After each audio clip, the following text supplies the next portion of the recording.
Mes chers compatriotes, alors que s'annonce l'élection présidentielle du 25 février 2024, notre pays est confronté depuis quelques jours à un différend entre l'Assemblée nationale et le Conseil constitutionnel, un conflit ouvert sur fond d'une supposée affaire de corruption de juges. Ainsi, l'Assemblée, se fondant sur ses prérogatives, a décidé,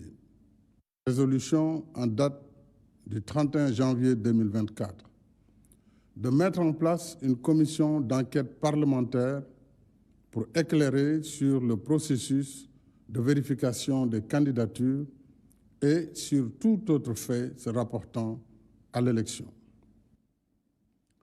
Dans son communiqué du 29 janvier 2024, signé par tous ses membres, le Conseil constitutionnel a réfuté les allégations portées contre lui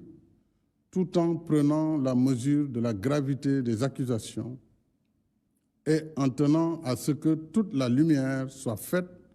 dans le respect des procédures constitutionnelles et légales régissant les relations entre les institutions,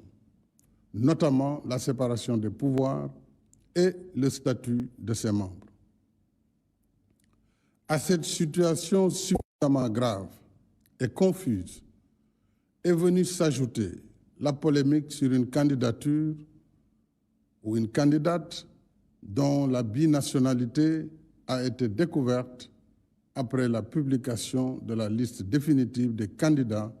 par le Conseil constitutionnel, ce qui constitue une violation de l'article 28 de la Constitution, qui dispose que tout candidat à la présidence de la République doit être exclusivement de nationalité sénégalaise. Ces conditions troubles pourraient gravement nuire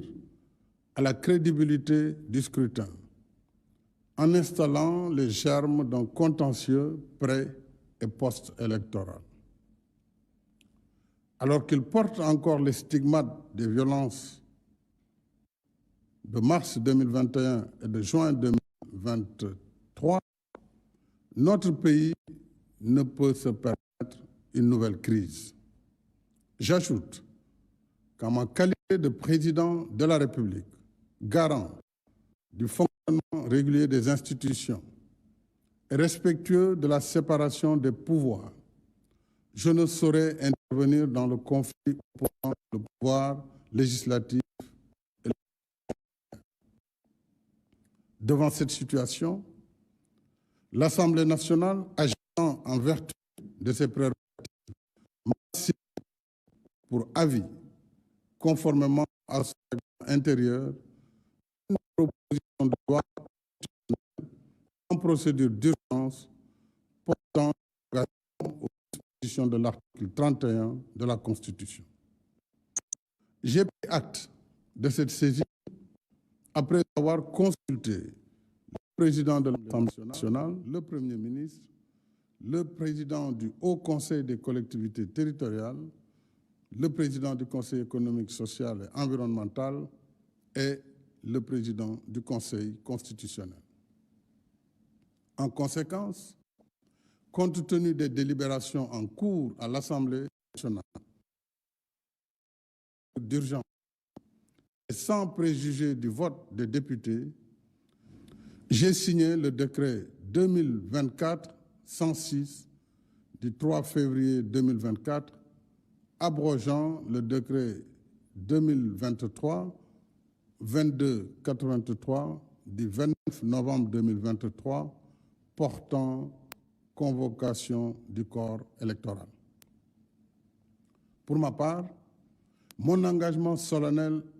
à ne pas me présenter à l'élection présidentielle reste inchangé. Enfin, j'engagerai un dialogue national ouvert afin de réunir les conditions d'une élection libre, transparente et inclusive dans un Sénégal apaisé et réconcilié. Vive le Sénégal, vive la République.